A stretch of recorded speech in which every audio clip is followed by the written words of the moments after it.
बहिणीची छेड काढली म्हणून कौलगे येथील तरुणाचा खून, मृतदेह खडकेवाडा येथे आला मिळून। बहिणीची छेड काढल्याच्या रागापोटी कौलगे तालुका कागल येथील स्वप्नील उर्फ पांडुरंग अशोक पाटील वय वर्ष 30 या तरुणाचा खून त्याच्याच गल्लीतील आशुतोष चंद्रकांत पाटील वय वर्ष 25 आणि त्याचा मित्र सागर संभाजी चव्हाण वय वर्ष 30 या दोघांनी केला आहे। मृतदेह नजीकच्या खडकेवाडा हद्दीतील सामाजिक वनीकरण क्षेत्रामध्ये आढळून आला। याबाबत समजलेली हकीकत अशी की मृत तरुण स्वप्नील पाटील आणि आरोपी आशुतोष पाटील हे दोघे एकाच गल्लीमध्ये राहतात। काही महिन्यापूर्वी मृत तरुण स्वप्नील यांनी आशुतोषच्या चुलत बहिणीची छेड काढली होती। याचा राग त्याच्या मनात होता, मात्र ते प्रकरण मिटवण्यात आलं होतं।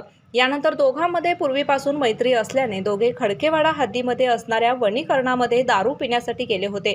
दिनांक 15 जानेवारी रोजी रात्री 10 नंतर त्यांच्यात वाद झाला, त्यामुळे आरोपींनी मृत स्वप्नील याच्या डोक्यात दगड घालून त्याचा खून केला। यानंतर मोटारसायकलमधील पेट्रोल काढून त्याचा मृतदेह जाळण्याचा प्रयत्न करून आरोपी तिथून पसार झाले। स्वप्नील पाटील हा 2 दिवसांपूर्वी म्हणजे 15 जानेवारी पासून घरी नसल्याचं कुटुंबियांनी सांगितलं। यानंतर शुक्रवारी गावापासून 3 किलोमीटर अंतरावर सुरू होणाऱ्या खडकेवाडा हद्दीमध्ये वनीकरणात हा मृतदेह आढळून आला। खून झाल्यानंतर त्यामागची कारणे आणि आरोपी शोधण्यासाठीचा तपास पथकातील पोलीस अंमलदार रोहित मर्दाने व विजय इंगळे यांचे गोपनीय बातमीदारामार्फत बातमी मिळाली की मयत स्वप्नील अशोक पाटील व त्याच्या गावातील आरोपी आशुतोष पाटील व आणखीन दिनांक 15 जानेवारी रोजी रात्री होते व त्यानंतरच मयत स्वप्नील पाटील हा घरी आलेला नाही अशी माहिती मिळाली। या माहितीच्या आधारे आशुतोष पाटील याचा शोध घेऊन त्याचे राहते घरातून ताब्यात घेऊन त्याच्याकडे सखोल तपास केला असता त्याने गुन्हा कबूल केला। तसेच खून करताना त्याच्याबरोबर सागर चव्हाण हा सोबत असल्याचं सांगितलं। सागर चव्हाण यास चिखली गावातून ताब्यात घेतलं।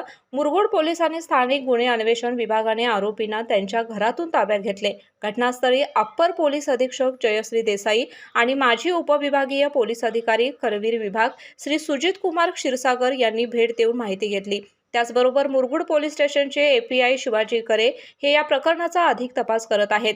या संपूर्ण प्रकरणाचा तपास अवघ्या 4 तासात लावण्यासाठी स्थानिक गुन्हे अन्वेषण शाखेचे पोलीस निरीक्षक रवींद्र कळमकर, पोलीस उपनिरीक्षक जालिंदर जाधव, पोलीस अंमलदार रोहित मर्दाने, विजय इंगळे, युवराज पाटील, बालाजी पाटील, राजू कांबळे, समीर कांबळे, यशवंत कुंभार, नामदेव यादव व महादेव कुऱ्हाडे यांनी कामगिरी बजावली। मृतदेह सापडल्याचं समजल्यानंतर नागरिकांनी घटनास्थळी मोठी गर्दी केली होती। केके न्यूजसाठी कागल प्रतिनिधी ओंकार पोद्दार। डॉक्टरांनी ॲडमिट होण्याचा सल्ला दिलाय, पण स्पेशल रूम परवडत नाही।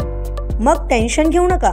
सूर्य हॉस्पिटलने प्रथमच अगदी कमी किमतीत सर्व सोयींयुक्त आणि रुग्णांची गरज लक्षात घेऊन बजेट फ्रेंडली रूम्स उपलब्ध केले आहेत।